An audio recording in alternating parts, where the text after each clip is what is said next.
Jauh sebelum itu, di psikologi itu ada istilah conformity. Nah, saya juga sering kali melihat orang-orang atau bahkan teman-teman saya itu sering mendokumentasikan ibadahnya nih Bu. Pada berlomba-lomba nih ngupload tadi kayak biasanya kontennya Ramadan Day One. Sombong berarti kan flexing nih. Betul. Flexing, nggak punya teman buka puasa, ya gimana caranya biar kelihatan punya teman buka puasa bareng gitu ya. Karena dari situ menunjukkan bahwa ada penyakit hati yang tumbuh. Ya, penyakit hati itu kan dari ria, iri, dengki. Kalau di situ dia masuknya ke ria. Assalamualaikum warahmatullahi wabarakatuh. Halo teman-teman semuanya, selamat datang di podcast Ramadan kita bersama UKM Sinema Digitama UIN Sunan Kudus. Sebelumnya, saya sebagai moderator Sirani Soraya Permana dan teman saya Salma Nurul Firdaus. Di sini kita juga tidak sendirian ya Kak Siren. Yeah. Kita juga sudah bersama dengan narasumber hebat kita, beliau yaitu Ibu Erina. Halo, apa kabar Ibu? Alhamdulillah baik. Lama tidak ketemu ya Ibu ya. Oke, alhamdulillah banget ya Bu. Oke, kali ini kita akan membahas topik yang seru juga lumayan relate nih dengan kita teman-teman. Jadi topik hari ini itu adalah FOMO ibadah, kebaikan jadi ajang pamer. Boleh gak sih? Sebelum kita mulai, ingat ya teman-teman, podcast ini khusus buat kita yang FOMO juga bingung mau memulai kebaikan itu dari mana, ya kan Kak? Betul banget. Nah, pertama-tama kita kan harus tahu dulu tuh ya definisi dari FOMO ibadah itu apa gitu kan. Nah, FOMO sendiri itu kan fear of missing out. Jadi kayak takut ketinggalan gitu nggak sih dari yang lain ya Kak ya. Nah, kira-kira dalam konteks ibadah Ramadan sendiri tuh Bu Erina, kira-kira FOMO ibadah itu seperti apa Bu Erina? Oke, kita ke tadi Salma udah jelasin ya kalau FOMO itu singkatan dari fear of missing out. Takut hilang di antara banyaknya orang gitu ya. Jadi kalau kita gambarin nih misalnya kalian misalnya nonton konser misalnya. Dress code-nya misalnya warna pink semua. Tiba-tiba kalian datang pakai baju warna kuning misalnya. Pertama ada perasaan ini ya, maksudnya awkward nih. Terus yang ternyata yang lainnya pada pakai baju pink nih, kuning sendiri, nyala lagi kan kuningnya. Nah, ada perasaan yang tidak menjadi bagian dari orang lain. Pertama, perasaan itu dulu yang muncul. Kalau di psikologi jauh sebelum ada istilah FOMO itu kan baru mulai berkembang di era digital sekitar 5-10 tahun belakangan ini. Jauh sebelum itu, di psikologi itu ada istilah conformity. Conformity atau konformitas itu adalah perasaan ingin menjadi bagian dari sebuah kelompok, gitu ya. Jadi perasaan itu adalah kalau misalnya ya tadi contohnya ketika temennya pakai pink semua, agar kita merasa diterima kita pengen baju kita juga pink gitu. Tapi kalau ketika kita beda pasti ada perasaan gimana caranya harus sama nih kayak teman lain gitu. Atau kalau kalian nih anak digitama nih kan, mesti kan paling tidak kalian punya ketertarikan yang sama. Habis ketertarikan yang sama, obrolannya juga disama-samain. Kalau misalnya obrolannya nggak nyambung, gimana caranya biar nyambung gitu ya. Jadi itu adalah perasaan ketika kita ingin menjadi kelompok atau anggota kelompok yang lain, namanya konformitas. Kalau dulu perasaan itu hanya muncul ketika kita berada di tengah komunitas-komunitas kecil kita, misalnya di satu kelas misalnya, atau teman seumuran, atau satu geng misalnya. Ranahnya kecil, hanya kelompok-kelompok kecil, satu sekolah, satu kelas, dan lain-lain. Lalu mulai muncul istilah fear of missing out, itu ketika dunia digital mulai berkembang. Kita tidak hanya merasa menjadi bagian dari sebuah kelompok-kelompok dunia nyata, tapi kita merasa menjadi bagian dari warga net gitu ya, atau alias netizen gitu kan. Kita semua disebut sebagai netizen, siapapun yang menggunakan media sosial. Sehingga kita punya perasaan bahwa kita adalah bagian dari kelompok digital itu. Ketika kelompok digital itu melakukan sebuah perilaku yang masif atau sebagian besar orang melakukan hal itu, apalagi kalau sekarang yang FYP apa nih? Masa jangan sampai ketinggalan deh. dulu JJ itu kayaknya mulai berkembang sekitar 5 tahun belakangan ketika COVID ya tuh si Iya, betul. jedak-jeduk gitu kan. Wes semuanya di JJ-in gitu ya. Kalau ada kegiatan apa belum ada JJ ya belum afdol nih. Iya, benar. Karena kita ngerasa bahwa yang lain melakukan itu, walaupun yang lain itu kita nggak pernah ketemu, kita tidak pernah berinteraksi, tapi karena kita merasa menjadi bagian dari warga digital alias netizen itu, sehingga kalau secara umum itu dilakukan di media sosial, maka kita merasa kita pun kayaknya harusnya ngelakuin itu deh. Itulah yang disebut dengan konformitas terhadap komunitas digital. Lalu kapan FOMO itu terjadi? Apakah semua orang yang melakukan kegiatan digital itu akan muncul perilaku FOMO? Tidak. Ciri-cirinya apa? Mungkin kita akan melihat tadi ya yang FYP apa. Tapi kalau kemudian muncul kecemasan ketika kita tidak melakukan kayak tadi ada kegiatan, kalau kita belum bikin dokumentasi plus JJ-nya jedak-jeduknya tuh, aduh kita kayak bukan komunitas yang eksis nih. Semua UKM UIN nih pada bikin semua, kita tuh nggak bikin gitu. Ada perasaan takut, ada perasaan cemas. Jadi FOMO tuh nggak semua orang FOMO, tapi ketika ada muncul kecemasan, kalau nggak melakukan merasa gelisah, ya cemas atau gelisah, maka itu dimasukkan ke dalam kategori FOMO. Sehingga kalau dibilang apa itu definisi FOMO, yaitu munculnya kecemasan ataupun perasaan tidak tenang ketika kita tidak melakukan hal yang sama dengan warga net yang lain. Oke, benar banget ya. Nah, saya juga sering kali melihat orang-orang atau bahkan teman-teman saya itu sering mendokumentasikan ibadahnya nih Bu di sosial media ya, di platform media sosial. Saya itu biasanya juga termotivasi, tetapi juga di pikiran lain saya itu justru malah bertanya, apakah ini tuh hanya untuk dilihat orang gitu Bu. Betul banget. Nah itu juga jadi pertanyaan utama Iya. kita pada hari ini nih Bu, kan kita bahas tentang ibadah Ramadan nih. Nantinya juga pas Ramadan banyak juga yang posting puasa day one mungkin ya, day iya. two gitu kan, Iya, puasa iya. tuh.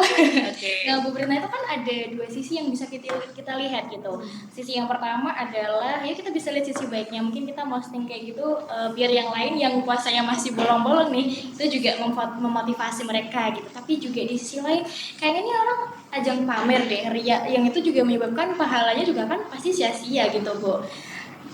Oke, kita lanjut ke segmen yang kedua ya teman-teman. Jadi bolehkah kita mengupload atau membagikan dokumentasi kita saat beribadah kepada orang lain di media sosial? Itu menurut agama Islam itu aturannya bagaimana Ibu? Oke, sebelum kita ke boleh apa enggak gitu ya, kita ke tadi deh pembahasan terakhir kalian tuh tentang kecenderungan ntar kalau misalnya pas Ramadan nih udah pada berlomba-lomba bikin konten ya, kayak konten kreator. Kita semua kan konten kreator ya, siapapun yang mengupload apapun di media sosial adalah konten kreator. Jadi pada berlomba-lomba nih ngupload tadi kayak biasanya kontennya Ramadan Day One. Habis itu ntar kalaupun dia nggak punya teman buat buka puasa, dia bikin Ramadan ekspektasi versus realita, anything about Ramadan, berlomba-lomba biar mendapatkan pengakuan secara digital gitu ya. Sehingga kalau nanti dibilang boleh apa enggak tergantung pada apa konteks dia bikin konten itu, apa konteks dia mengupload video tersebut, video atau foto gitu ya. Jadi kita ngelihat dulu, karena Bu Erin psikologi nih ya backgroundnya. Jadi orang pengen memposting sesuatu itu biasanya yang di-on-kan itu kan berapa orang yang nge-view atau ngelihat postingannya. Biasanya kalau orang-orang yang tiap hari posting tuh biasanya satu hari kayak mungkin kalau di status IG itu dia kayak udah kayak ini ya, benang jahit gitu ya, titik-titik gitu ya. Ada apa dengan orang-orang seperti itu? Bisa itu adalah orang-orang yang ingin mengaktualisasikan diri dan butuh pengakuan atas aktualisasi dirinya. Jadi bisa dibilang kalau misalnya dia cenderungnya masif, dia tidak dapat manfaat langsung dari kontennya. Contoh misalnya kalau konten kreator yang ini ya, yang motivasinya adalah uang karena dia harus punya tanggung jawab endorse, wajar. Tapi konten dia bukan konten kreator yang dapat endorsement, tapi tiap hari tadi sampai titik-titik why gitu ya. Maka bisa jadi orang-orang seperti ini memang memiliki kebutuhan untuk diperhatikannya lebih tinggi gitu ya. Jadi memang kebutuhan dia untuk diakuinya tinggi. Apakah itu jelek? Kita nggak boleh ngejudge orang ya. Bisa jadi memang kebutuhan pengakuan dia di lingkungan keluarganya mungkin, atau di sekolahnya mungkin masih kurang, sehingga dia butuh platform yang lain untuk dapat pengakuan itu. Oke, kita garis bawahi dulu bahwa orang-orang yang mengupload itu adalah orang-orang yang butuh pengakuan. Kita semua butuh pengakuan. Contoh kalian ikut OKM butuh pengakuan dong ya. Masa iya bikin konten terus habis itu nggak ada yang lihat senang, kan enggak ya. Sehingga itu bisa jelek bisa tidak. Kapan akhirnya itu tidak boleh tadi? Pertanyaan kedua. Kapan boleh? Kapan enggak? Yang sudah terjadi ini ataupun yang upload nih niatnya nggak sombong nih. Tapi jangan lupa kita dapat respon dari netizen. Sehingga ketika pertama berangkat dari niat, kalau niatnya adalah agar mendapat pengakuan, sejauh mana pengakuan itu dia butuhkan. Kalau pengakuan itu sampai ke taraf sombong berarti kan flexing nih. Betul. Flexing, nggak punya teman buka puasa, ya gimana caranya biar kelihatan punya teman buka puasa bareng gitu ya. Padahal dia nggak ikut urunan misalnya, yang penting ikut nongkrong aja. Misalnya dia makannya di sini, tapi teman-temannya di situ. Hei, apa kabar misalnya? Aku ikut dong, posting. Terus habis itu dia balik lagi, dia makan sendiri misalnya seperti itu. Maka itu yang tidak boleh, karena dari situ menunjukkan bahwa ada penyakit hati yang tumbuh. Ya, penyakit hati itu kan ada ria, iri, dengki. Kalau di situ dia masuknya ke ria, keinginan untuk menunjukkan sesuatu yang berlebihan dan berharap mendapatkan pengakuan yang berlebih. Kalau dia nggak dapat pengakuan tuh, maka dia ngerasa bahwa tidak dianggap, dia belum belum mendapat penghargaan dan lain-lain. Jadi kalau minimal, ampun bagus banget ya, kamu makan di mana? Senang banget tuh ya. Kalau yang niatnya ria. Tapi kalau yang niatnya, ada kan yang niatnya mengabadikan momen. Kalau yang niatnya mengabadikan momen, indikator perilakunya pasti postingnya paling 1 atau 2. Oke, it's okay. Sebenarnya baik dan buruk, boleh dan tidak, itu semua tergantung niat sih. Tapi efek samping dari sesudah dia ngupload konten itu, entah foto entah video, nah itu balik lagi. Seperti apa konten yang dia upload? Misal dia nongkrong di tempat buka puasa yang fancy. Mana sih nih Kudus yang lumayan agak hype nih? Yang mungkin lagi buka Anak Panah misalnya. Oke, ya lumayan hype ya Anak Panah ya. Sorry, ini bukan terus Anak Panah masih endorsement ke sini ya, kebetulan aja lagi hype nih. Atau tempat-tempat yang lain lah yang kayaknya tuh kalau jajan di situ tuh kayaknya nggak mungkin cuma 20.000, 30.000, minimal kopinya harga 50.000, 40.000 gitu, yang notabene ketika dia ngupload itu otomatis ada nih teman-temannya yang mungkin tidak mampu dan lain-lain ngerasa kok dia makan di situ ya, ternyata aku nggak diajak, atau wah aku pengen nih di sini. Nah itu efek sampingnya ketika ngupload terlalu berlebihan atau terlihat mewah dan lain-lain. Sehingga kapan boleh? Ya ketika niatnya hanya mengabadikan momen.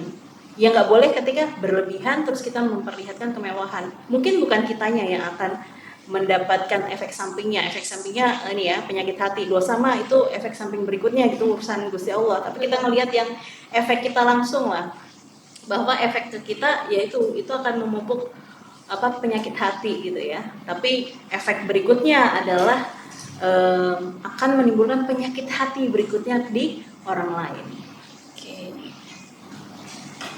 Oke, berarti kembali ke niat ya Bu. Iya. Oke, tapi kan berarti kita juga harus bisa nih membedakan antara niat tadi ya apakah kita ingin menginspirasi atau mengabadikan momen aja tuh untuk nge-share ke orang lain atau hanya ingin untuk dipuji atau yang haus validasi tadi ya Bu ya. Nah kalau tujuan kita ingin dilihat atau dipuji itu pasti sudah termasuk kategori golongan ria gitu. Yang paling benar adalah ya tergantung niatnya kita mau nge-share itu buat dokumentasi aja, buat hari ini aku lagi kumpul sama temen-temen nih kayak gitu ya Siren ya. Ya, saya juga punya contoh, mungkin teman-teman yang hanya memposting foto atau video buka puasa tetapi tidak melakukan puasanya, itu kan sering kan Bu? Banyak sih itu ya. Ya, menurut Bu Erina itu bagaimana? Nah, itu kan berarti niatnya adalah mendapat pengakuan ya. Iya. Mendapat pengakuan sehingga seolah-olah dia sama seperti teman lainnya. Nah, itu otomatis masuknya ria tuh. Dan masuknya bisa masuk FOMO juga karena dia merasa harus sama nih kayak teman-teman yang lainnya.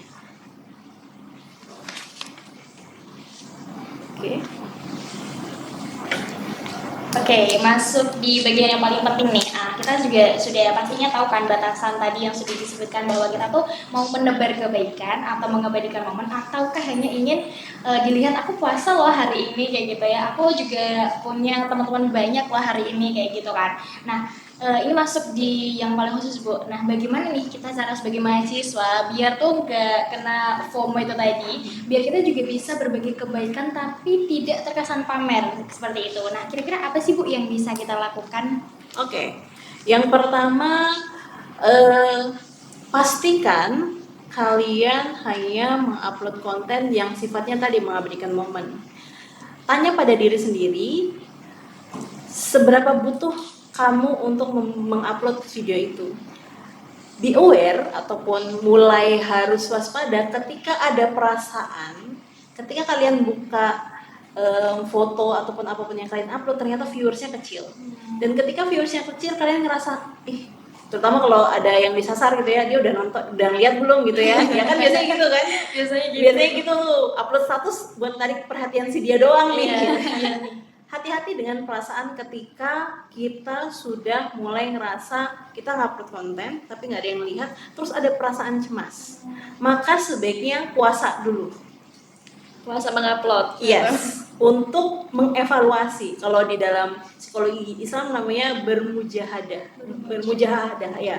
Jadi make sure dulu benar nggak sih yang aku lakukan. Jadi indikator utama yang bisa teman-teman pakai adalah ketika udah muncul tuh perasaan kalau nggak ngupload cemas, kalau ngupload nggak ada yang lihat juga cemas. Maka itu jadi pertanda yang harus teman-teman waspadai.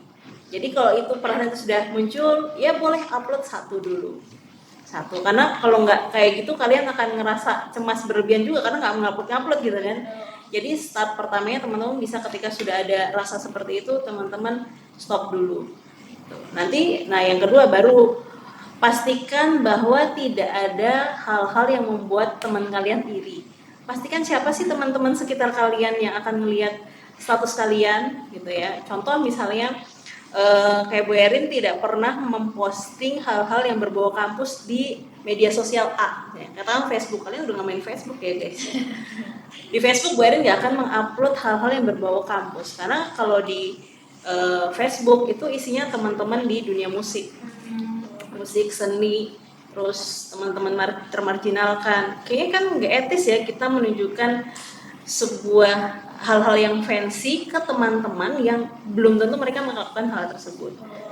Jadi biasanya kan kalian punya first account, second, bahkan ada fake account pun ada kan. Ngestal kan. Ya plusnya adalah kalian bisa memilih orang mana yang mau melihat konten kalian. Dan ya tadi aware-nya adalah dan behave-nya adalah pastikan orang-orang yang nonton konten kalian tuh tidak akan tumbuh perasaan ria, sehingga yang tumbuh di diri kalian maksudnya ya teman-teman yang punya kecenderungan tadi udah ada perasaan FOMO tadi ya, indikatornya tadi cemas ketika nggak posting dan lain-lain, jadi lebih berkurang nih step by step untuk tidak tambah parah FOMO-nya. Oke, begitu. Tambahan dari saya juga mungkin kita juga bisa memilih ya untuk berbagi cerita tanpa mengetahui kalau kita membagikan kebaikan begitu ya Bu mungkin ya. minimal diposting di close friend gitu Close kan. friend, betul, Karena betul. udah jelas dapat pengakuan kan kalau di close friend. Udah dipilih-pilih juga Iya. ya close-nya. Itu juga ide bagus banget sih. Nah, jadi kalau kita misalkan mau tetap memposting gitu ibadah kita, ya kita bisa menginspirasi tapi secara halus aja, tidak terkesan pamer. Ya kayak kita ibaratkan gitu ya, kita bisa storytelling gitu, nggak harus diri kita yang kita upload terus kayak gitu kan. Nah, kita juga tahu bahwa ibadah itu kan hubungan kita langsung sama Tuhan, sama Allah Subhanahu wa taala gitu. Nah, yang paling penting adalah kualitas ibadahnya tadi. Jadi bukan seberapa banyak orang yang lihat atau viewersnya kita, tapi sebagaimana kita khusyuk atau ikhlas dalam melakukan ibadah itu. Nah, tadi kan kita juga sudah tahu ya teman-teman bagaimana caranya gitu. Nah, sekarang bagaimana ya kalau kita FOMO ini melihat, kalau kalian melihat ada orang FOMO di media sosial, kadang kan juga merasa minder nih, kok teman-temanku banyak banget ya yang taat beribadah, kok aku masih gini-gini aja gitu ya, masih ada yang seperti itu. Nah, kira-kira tanggapan Ibu seperti apa dengan orang yang seperti itu, Bu? Orang yang ketika akhirnya ngelihat orang lain beribadah terus ngerasa kayaknya tingkat imanku belum sejauh itu gitu ya. Perasaan itu ada positifnya sehingga memotivasi kita untuk berlomba-lomba beribadah. Tapi ingat tadi Salma sempat mention juga kalau bahwa sebenarnya esensi dari ibadah itu kan hubungan kita kepada Allah Subhanahu wa taala. Tidak berkaitan dengan seberapa banyak kuantitasnya, seberapa nampak ibadahnya. Kalau kita hanya melihat dari dia melakukan, aku tidak. Tapi ketika kita melakukan juga, tapi tidak ada rasa koneksi dengan Gusti Allah. Betul. Paham maksudnya ya? Jadi kita melakukannya benar bahwa banyak yang bilang berlomba-lombalah dalam berbuat kebaikan, berlomba-lombalah dalam ibadah. Tapi esensi dari ibadah itu kan membuat koneksi antara kita sama Gusti Allah. Nah itu juga bisa jadi hal yang negatif ketika dia sholat sunnah, kita juga pengen sholat sunnah nih. Alhamdulillah tidak ada ibadah yang sia-sia. Even itu adalah ibadah yang ikut-ikutan dan ibadah yang FOMO tadi ya. Gitu. Cuma di next stepnya pastikan bahwa perasaan FOMO ibadah itu tidak hanya sekedar FOMO ketika Ramadan aja. Kalau karena tadi yang lain kajian, kita ikut kajian, tapi kita tidak segera nyari why-nya, kenapa kita ikutan, terus apa yang kita dapatkan ketika kita melakukannya, kita tidak segera mendapat maknanya, maka akan hilang ketika selesai Ramadan. Akhirnya yang tadinya berlomba-lomba tadarusan, karena biasanya di grup-grup UKM di WA itu kan ada kan tadarusan bareng tuh kan, perjus gitu kan. Kita nggak tahu nih dia pas bilang dicentang ngaji beneran apa enggak gitu kan. Tapi paling enggak ketika itu ada momennya. Tapi oke, step pertama dia ikut-ikutan, tapi pastikan sesudah itu dia sudah dapat why-nya, udah dapat reasoningnya kenapa dia melakukan hal tersebut. Karena tingkatan terdalam dari ibadah itu kan untuk menjaga koneksivitas dengan Allah tadi yang Salma bilang tadi. Oke, kayak teman kita bisa tadarus sehari 5 juz, kita hanya dapat 1 juz, itu nggak apa-apa ya? Nggak masalah dong. Yang penting kan niatnya. Iya. Paling kalau kita Ikhlas. ngajinya tajwidnya belum lancar ya gak usah dipaksa-paksa banget lah ya. 1 juz, apalagi kalau sebelumnya nggak pernah tadarusan, akhirnya bisa tadarusan 1 juz, kita harus ngelihat pencapaian kita terhadap diri kita sendiri kan. Nggak bisa dibanding-banding gitu. Kalau dibanding-bandingin nanti jadinya muncul FOMO tadi, jadinya hal yang kita lakukan muncul karena adanya kecemasan, bukan karena kita butuh. Terutama ibadah itu harus ikhlas juga, konsisten ya. Betul, jangan sampai hilang, Ramadan hilang nggak tadarusan lagi ya. Oke, baik teman-teman, ini dia pembahasan kita hari ini. FOMO ibadah, kebaikan jadi ajang pamer, boleh gak sih ya? Oke, intinya berbagi kebaikan itu boleh dan bahkan disunahkan asalkan niat kita itu ikhlas ya, benar dan tidak pernah untuk mengarah kepada yang negatif atau membuat orang lain iri, begitu ya Kak? Betul sekali, dan kita juga harus ingat bahwa ibadah itu tujuannya adalah sebagai hubungan baik kita dengan Tuhan. Jadi bukan tentang viewers atau perlu diakui dari siapapun, tapi yang penting kita harus ikhlas dan tulus dalam ibadah itu, gitu ya. Baik, terima kasih Ibu Erina atas waktunya hari ini. Sama-sama. Shiren. Oh, Shiren. Oke, thank you Shiren. Belajar banyak banget dan ini juga pasti bisa jadi self reminder buat kita. gitu ya buat jalanin ibadah biar lebih bermakna lagi tanpa harus FOMO ibadah lagi. Amin, insya Allah. Oke guys, terima kasih sudah menonton podcast kita hari ini. Maaf jika ada kesalahan, kita pamit undur diri. Wassalamualaikum warahmatullahi wabarakatuh. Sampai jumpa. Terima kasih. Thank you guys. Selamat puasa ya.